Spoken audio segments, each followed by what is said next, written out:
To lead us into our final session here. That's Understanding Market Realities, led by our incredible JP Morgan Wealth Management partner.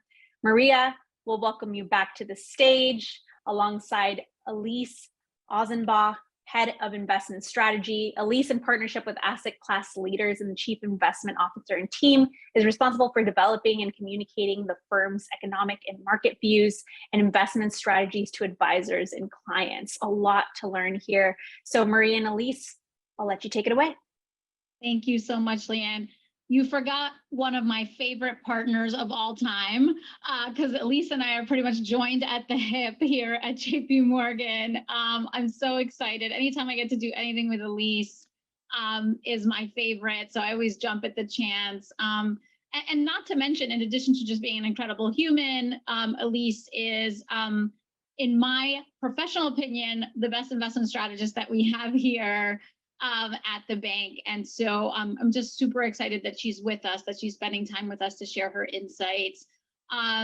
Elise, let's jump right into it. I know you're going to share a couple slides, which also are Maria's greatest hits of financial slides that I love. Just let's get right into it, right? Once you introduce yourself and you do all that, what are you talking to our clients about today? Let's start there with Elise's greatest hits, and then we can get into some more detailed questions. Perfect. Thank you so much, Maria. And thank you all for the privilege and the honor of speaking to you today.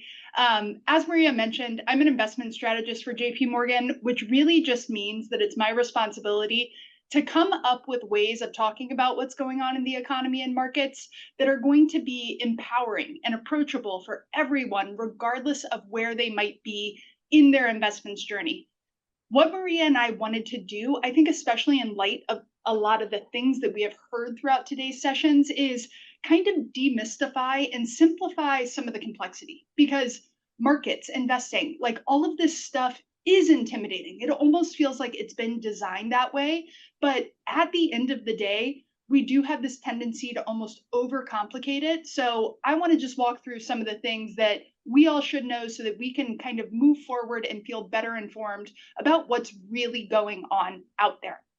So first and foremost, for the sake of all getting on the same page, what you're looking at right here is just a snapshot of how global markets have performed so far in 2024. So those blue bars are representing different segments of the global stock market. You can see that the United States stock market, the S&P 500, as it's often quoted in the financial media, is really leading the way. We're up almost 15% year to date, which compared to average annualized returns of around 7 or 8%, this is really, really robust strength. And a lot of the people that we talk to are kind of surprised by this, because you think about how things feel in the economy right now, and it's perhaps not all that great, right? Inflation has been running at levels that we haven't seen in decades. Interest rates are at the highest levels in multiple decades, as some people pointed out in the chat. You've got wars raging in the Middle East and even in Europe. And of course, there's also like the swirl of politics in the mix that I think are kind of weighing on sentiment. But the snapshot here is just meant to kind of give you like a picture of what's really going on. And that's that the market has been performing well, largely because the economy is actually on more solid footing than a lot of people maybe think it is. You've got an unemployment rate that's at 4%, which is actually around the lowest levels that we have seen in the past 50 years. Wages are growing above the rate of inflation, but that doesn't necessarily change the mindset or the experience we have, given that inflation just means how quickly things are getting more expensive. But there are also other sort of positive things happening. We titled our mid-year outlook "A Strong Economy in a Fragile World" because we wanted to really highlight that sort of dichotomy. So even beyond the labor market strength that you're seeing in the United States, you've also got this really quickly accelerating tailwind coming from the rapid adoption of artificial intelligence. I noticed that someone said that one of the things they felt really good about was creating AI prompts. That's a process that I personally am trying to go through in my day-to-day work life. So I might be hitting you up for some tips there. But the rapid adoption of this is creating a lot of excitement within the investments community. And so that's why you've got some of those really big names that are kind of at the center of the AI revolution, kind of bolstering the broad stock market index as a whole and continuing to power it higher. Then you also have interest rates, right?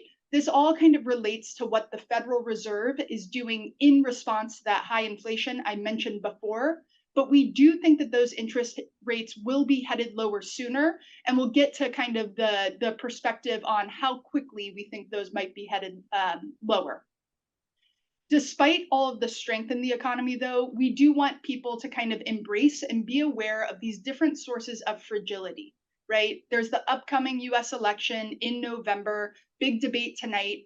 And so I want to make sure later on in the session we hit on why we don't necessarily think that election should derail your investment plans, and why we want to encourage investors to really focus on controlling what they can control.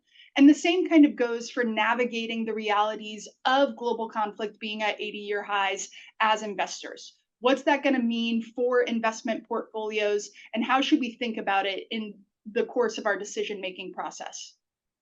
Yeah, you set us up so nicely, and a lot of the stuff that we're going to be talking about here. I think one thing that I want to, as we continue to step through all of this, Elise, is something that Deepti and I talked about, and has really been a theme throughout today's discussion, which is control the things you can control, right? And there are all these external forces and drivers that you've talked about, and we're going to be unpacking a little bit more, right? This concept of inflation, right? Geopolitical tensions, everything we're going through. But at the end of the day, like, I want to continue to anchor this group and really everyone we talk to around, like, what are your goals? When do you want to achieve them? And what can you control? And so as we continue to sort of unpack that, right, like, also I want everyone to keep in mind this whole concept, right? A strong economy in a fragile world. I want to kind of underline something that you said, Elise, right? Which is like, the economy is strong, and you didn't just say it, you proved it, right? We were looking at the markets and the asset class markets that you just pulled up, and we'll spend a little bit of more time on that. Here it is later. But despite sort of like misperceptions, our economy, for all of the knowable information that we have, is quite strong, but in the face of everything else that's going on, right? So I think for us, it's about the message that I'd want to give, and I'd want your thoughts here, is like, this is important for awareness, right? We should know what's going on in the world, and we should be sort of having an eye toward it. But at the end of the day, controlling what we can control when it comes to our financial goals is really what's going to drive our day-to-day decision making. Absolutely. And I think also having that self-awareness to understand how these big picture dynamics are applying to your own financial situation is a really important thing to keep in mind, because what drives markets over the course of a year or over the course of an economic cycle is going to be that kind of like big picture, what's happening to the median household in America. It's not necessarily going to tie one for one with your own lived experience, but by understanding what these different dynamics are and having that awareness of what it is you're trying to accomplish with your money, I think that's how you can find the happy medium and come up with that plan to navigate whatever the upcoming environment might be throwing at us. Got a great question in the chat from Yadi, right? If you go back to the graph real quick, Elise, like, what is this graph actually telling us? At the end of the day, what this graph is telling us is that everything is positive, right? Everything is up.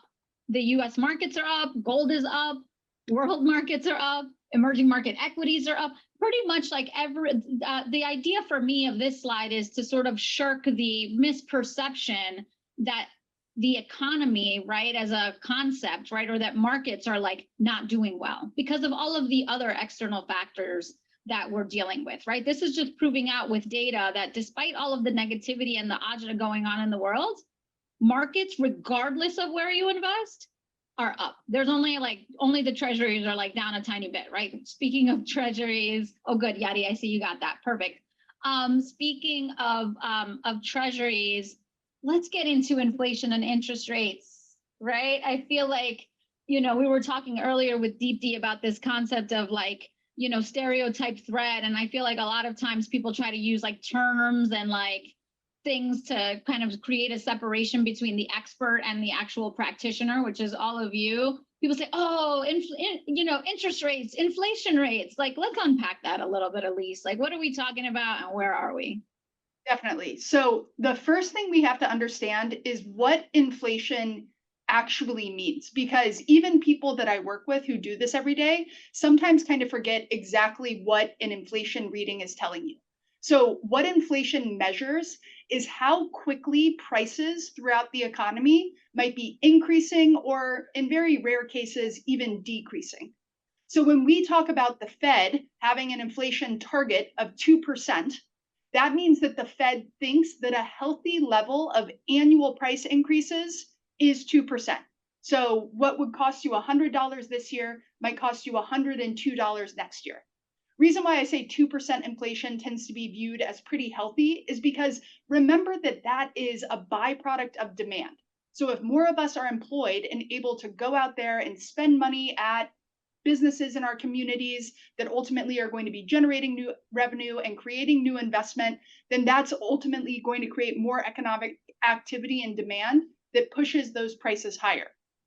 The reason why inflation has been so top of mind the past few years, though, is exactly what's illustrated in this chart right now. So if you focus on that navy blue series, what it's showing you is that in the wake of the pandemic, as we were all kind of like coming out of lockdown, you saw that pace of price increases spike to levels that we hadn't seen in over 4 decades. So inflation, or like prices, were increasing at a rate of more than 8% per year.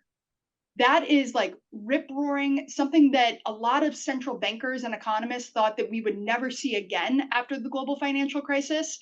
And it kind of slapped us in the face. And it's been the like predominant driver of the investments narrative lately, largely because of how it filters through to the economy at large. The big picture thing to know about inflation is that we have made a lot of progress in seeing it cool down from the highs. So if you look on the right side of this chart, you'll notice how we've come down from those levels north of 8%. And right now we're between like 3.5% year over year inflation. That's good news, but it's still a pace that's a little bit too uncomfortable, certainly for all of us as consumers, but also for policymakers like the Federal Reserve. And I want everyone to kind of internalize that as we talk about inflation coming down and this likelihood that it will continue to cool down in the future, that doesn't mean that we should expect anything to get cheaper. It just means that we should expect that things aren't getting more expensive at such a fast rate like they have been over the course of the past few years. Now, in terms of thinking through like how are we going to get inflation back down to those more normal levels, that like 2% level that to some degree almost feels imperceptible to consumers, there are a few different ways we look at this. And I almost like hesitated putting this in here because at the end of the day, all that really matters is whether we all have enough money coming in order to keep up with that pace of price increases. But I think understanding the different drivers and components is helpful in kind of wrapping our heads around what it might mean for our personal financial lives. So component number one of this is actually what's going on in the labor market itself. Because in the wake of the pandemic, you saw this big mismatch between the demand for workers and the number of people who were actually out there available to fill open roles. So what a lot of businesses had to do in response was keep offering higher and higher wages to try to get like the cashier that was working at the burger shop next door to come over to your business because you needed a cashier for the milkshake shop that you were trying to run. Now, you've seen the labor market balance sort of become more restored over the course of the past year, largely because there's been a big pickup in the supply of workers, not because people were getting laid off, but because we had a big wave in immigration, and also because you've seen a huge pickup in women's labor force participation to actual all-time highs, which is pretty exciting and something that was probably enabled by sort of the advent of work from home and that kind of revolution. So this ongoing rebalance of the labor market where the demand for labor and the supply of labor is becoming more like in line with one another, that should continue to hopefully cool off the pressure from businesses to continue swallowing higher employment costs and then pass those costs on to their end consumer. Component number two, which is really important for all of us because the average American household spends about 1/3 of their total wallet share on putting a roof over their head every single month is shelter inflation. So we have a shortage of housing supply in the United States. And so as you've seen this big sort of like migration in the wake of the pandemic, as people, moved from city to city or to new regions that perhaps had a lower cost of living, it's created this sort of rat race that's pushed the price of rentals and also just like the general cost of getting a mortgage to the extent that you want to buy a home higher and higher. And what makes this one really challenging in terms of bringing overall inflation lower is that it tends to be really sticky. Because if you think about rent, oftentimes you're going and you're signing like a 1 or a 2-year lease. So there's not an opportunity to reset that pricing as frequently as there might be for other things that we spend money on. And so this one has been particularly sluggish in coming down. And it's one of the kind of key culprits that's kept inflation elevated. But if you look at the orange line in the middle chart of this page, that's a leading indicator that we use, which does suggest that the teal line, which is the formal shelter inflation measure, should continue to come down and kind of be that final leg that gets us back to the Fed's 2% target. And then last but not least, there's goods inflation, or how quickly the things we buy are getting more expensive. And what's interesting is, although that this is where the original inflation problem kind of started in the pandemic, at this point, it's actually not applying too much upward pressure to the basket as a whole. And so that's something that kind of gives us confidence that there is some underlying stability while these other components of shelter inflation and overall services inflation tied to wage costs continue to cool down. The big picture implication of this is what it's going to mean for the Federal Reserve. So the Federal Reserve is that like staid institution that sets monetary policy in the United States. They decide what the like base interest rate should be for everything that like ultimately our money gets priced upon. So whether we're talking about the cost of taking out a mortgage or what kind of yield you can earn on that high yield savings account, it all comes down to what the federal funds rate is. And they've taken that federal funds rate to the highest levels we have seen since before the global financial crisis, and they've been holding it at this elevated level for a while.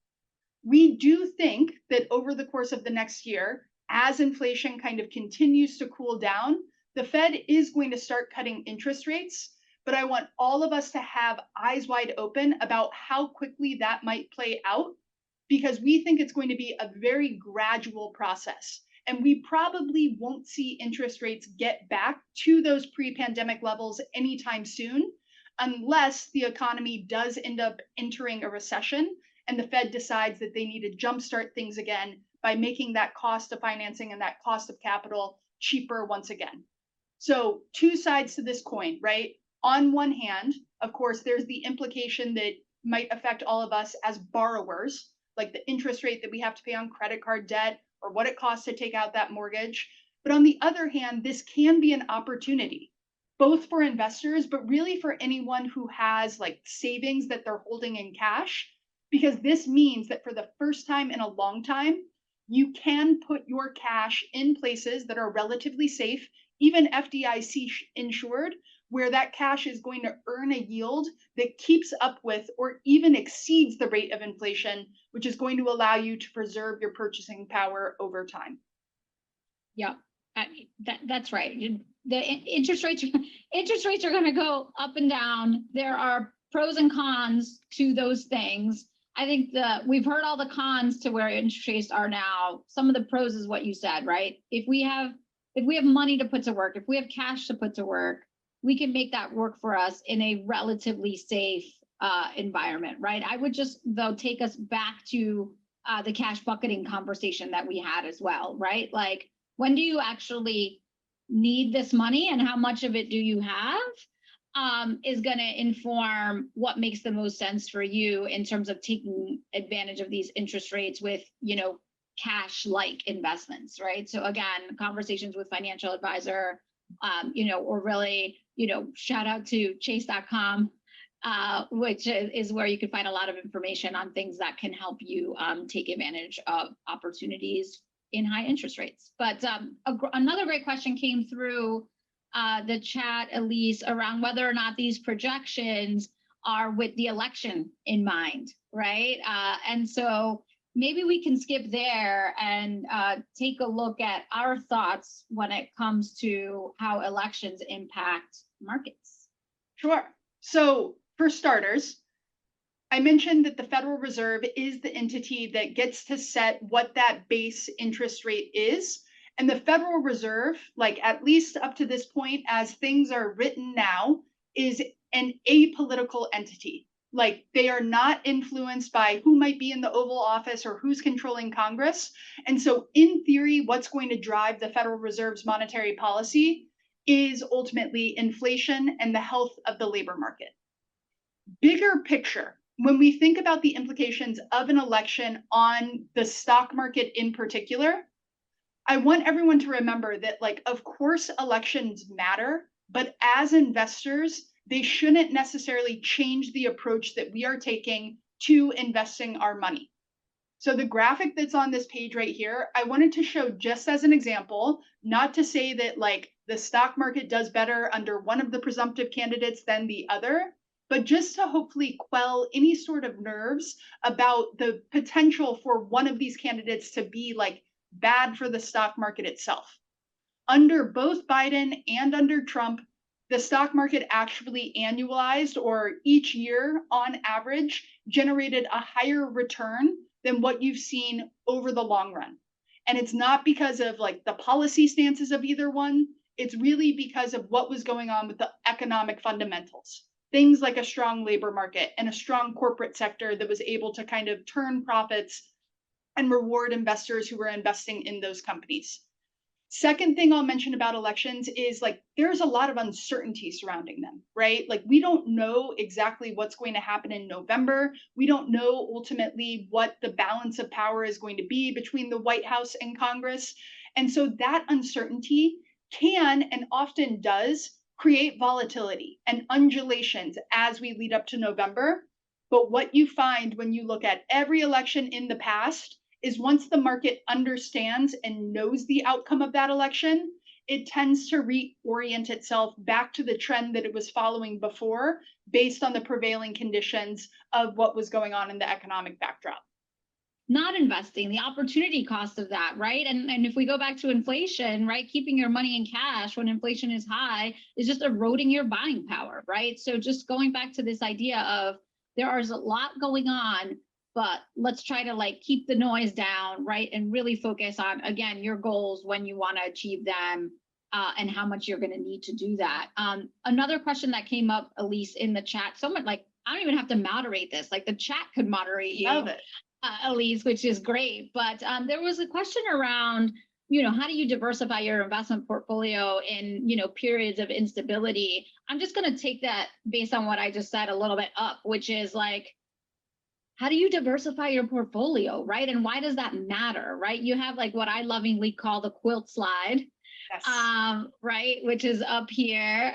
Fun fact for you all, this slide gives me a little bit of a tick because when I was an analyst back in my early 20s, I had to like populate this by hand. But sidebar on that coming up in the business. Elise, this is a great slide to just show that value of diversification. Totally. Okay, so a lot going on this slide. It absolutely looks like a quilt.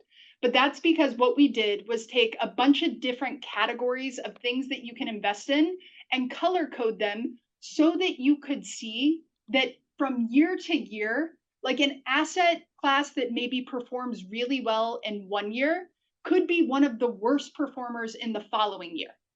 But those gray boxes that follow the black line across the page are showing you the performance of a 60-40 portfolio. So anytime someone's talking about a 60-40 portfolio, they're using it's a proxy for a diversified portfolio of 60% stocks, 40% bonds. It's kind of just like the basic starting point that a lot of financial advisors or market strategists will use.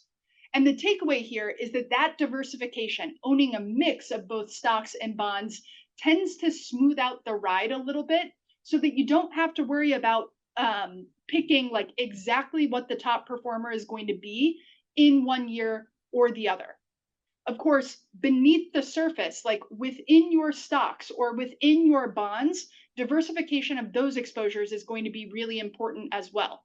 So, like in stocks, rather than picking just like 5 companies that you want to invest in that you're going to put all of your money in, we tend to be bigger advocates of doing something like maybe using an index fund that tracks either the MSCI World Global Equity Benchmark or the S&P 500 benchmark as a means of like not putting all of your eggs in one basket and getting exposure to a lot of things at once.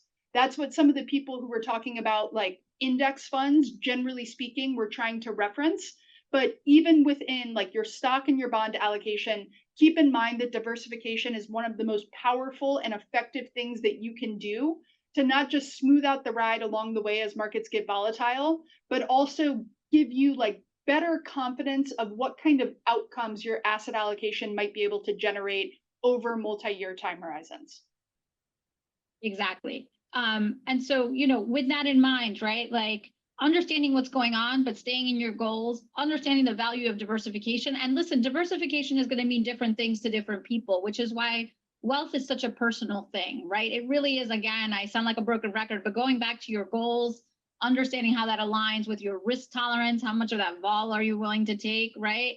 And then diversifying in accordance with those things, right, is really what we're talking about. But I want to take the second half of that sentence in that question, which is in an unstable environment, right? Can we go, Elise, into this concept of like, listen, it's like always the right time to invest, right? I think you have that another great slide of yours that I love, which is like, look at all the things that are like bad things that have happened and look at where markets have been. Sure. So I always like to say that when it comes to investing, volatility is a feature and not a bug. When you look over history, what we know about the stock market in particular is that you can have really great years like 2023, where the stock market's up more than 20%, but then you can have years that feel absolutely awful, like 2022, because the market sells off and it's really hard to find that clarity of how things are going to right themselves. But the reason why we continue to often advocate using something like the stock market as a means of accumulating your money over time is because when you give that investment enough time, it has this tendency to right itself and ultimately rise. So this chart right here is one of my very favorites because all it's trying to do is remind people of all of the different things in any given year that we've either been worried about or that actually came to fruition that caused some sort of volatility or sell-off in the market. So the way to read this chart is to say, okay, if I had invested at the beginning of 2007, that was kind of the dawn of the financial crisis when you had all of those mortgages starting to kind of blow up. But if you had put 60% of your money in the MSCI World, which is the global stock market benchmark, and 40% of your money in high quality core bonds, and you just invested it, went away, closed your eyes, and like waited until now, from the beginning of 2007, the value of your portfolio would have appreciated by 145%. It would have more than doubled. So the point here is that diversification, right? The fact that one, we're not just owning one stock, we're owning many stocks. We're not just owning US stocks, we're owning global stocks. And we're not just owning global stocks, we're also owning bonds, which tend to act as buffers for that kind of volatility. So the diversification and also just giving the investment time, because we entered that sort of investment understanding our time horizon and that we wouldn't necessarily need to access that money a year or two from now, it historically has been a really efficacious way to build and grow the value of that money. Absolutely. On a related note, can I hit on this one, Maria? I was going to ask you to do this one. Awesome. So this is another one of my favorites, and it kind of relates to the slide that I just showed, right? Which is about this idea like, oh my gosh, there's always something to worry about that's going to want to make you pull your money out of the market, or that's going to like be a reason you can come up with to not get invested. The like cousin of that sort of behavioral bias is this idea that maybe we can outsmart the market and time our investment perfectly, right? That we can say, okay, S&P 500 is at all-time highs right now, so I'm not going to get invested. I'm going to wait until it sells off 5 to 10% because I'm a savvy investor and I know the stock market tends to be volatile, and I'll probably get a better entry point at some point in the future. The problem with trying to time the market is that it is really, really, really hard to do. So this chart right here is showing you like annualized or average yearly performance of an investment in the stock market over the course of the past 20 years. So that little inserted box says that 7 of the 10 best days over this 20-year period occurred within just about 2 weeks of the 10 worst days in the market. So a perfect example of this is what was going on in March of 2020 as the pandemic was really starting to hit its stride. People were panicking. There were days when the S&P 500 was like down 7%, and then the next day it would be up 8, okay? That's what we mean when we say like the best days tend to bundle really closely around the worst days. So the consequence, if you had gotten nervous on those bad days and pulled your money out of the market, and as a result, missed the best days because they happen so closely to those bad days, let's say you missed the 10 best, your annual return over that 20-year period would have gone down from 10% to 6%. The consequence of that is massive. But had we just dealt with the volatility and stayed invested, taking the good with the bad, then from May of 2004 to today, we would have like realized a 10% average return per year. So staying invested works. Like this is what I mean when I say oftentimes we have this habit of like making investing a lot more complicated or, like intellectual than it needs to be. At the end of the day, 2 of the most important allies that you can have on your side are diversification and time in the market, not timing the market. That's exactly right. And I think that's such a like perfect place to end, Elise. Just like, again, one of my favorite phrases, time in the market, not timing the market. Any last words from you before I close us out? Yeah.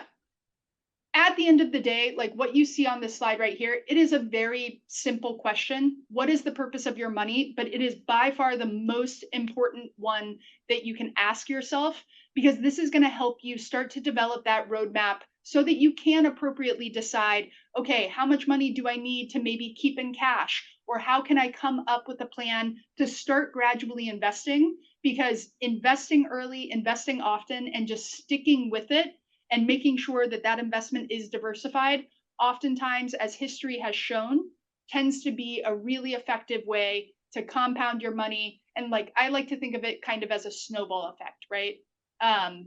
So that's my piece. Love it. Love it. Love spending time with you as always. We didn't get to all of the incredible questions in the chat. I was trying to go through them all and selfishly relate them back to my favorite slides, but we got through a lot of them. I think 2 things I will say in terms of resources. One is chase.com/the know. That is free content around investing and markets. Much of it comes from Elise and her team. So if you like what Elise had to say and how she had to say it, you're going to see a lot of that. Chase.com/the know. And if you are a Chase client, if you have a Chase checking account or really any relationship with Chase and you have the app, we have something called Wealth Plan, which is an incredible app that we use, application within our Chase.com app that kind of can walk you through ways to do that cash bucketing we talked about, right? Like map out your goals, and it's all kind of connected to your accounts if you're a Chase customer. I just want to say thank you to this incredible community. Just seeing the chat just warms my heart. I feel like you're all my primas and I'm like sitting around playing dominoes or something. It's like very cool because I don't get to do that too much. So thank you all very much for your time. Thank you, Elise. Thank you, Deepti. Thank you to the We All Grow team and our JP Morgan team. Let me throw it back to Leanne. Thanks, everybody. All right, Maria, Elise, thank you so much for that. A very insightful session on all about understanding the market realities. And I'm going to keep that in my mind. The diversification and time in the market is everything versus timing the market. So amigas, thank you so much for joining us for these last few hours. Definitely felt in community, definitely saw so many insightful questions and answers in the chat. This wraps up our 3rd annual Amigas in Wealth Virtual Summit. Thank you so much to all of our speakers, our JP Morgan Wealth Management partner, and all of you for sharing and spending this time with us. Now, who's excited to hear there is a special announcement from We All Grow Latina? We're so excited to share with you that Amigas in Wealth will visit you in person for our Amigas in Phoenix and New York happening this fall. Our Amigas in Wealth Academy in-person events will inspire you through classroom-style workshop tracks and the opportunity to connect with private client advisors from JP Morgan Wealth Management. So join us to help you dive deeper into achieving financial freedom alongside other amigas. I'm putting that in my calendar for sure. If you want to be first to know about these upcoming events, you can head over to our online Amigahood community or join. It's free using the link that is now being shared in the chat. Remember to share some of your favorite moments or tips from this Amigas in Wealth event using the Amigas in Wealth hashtag and tagging We All Grow Latina for repost and our partner JP Morgan on Instagram to share the love. May the wealth be with you, and I hope you have an amazing day. Thank you so much for joining us.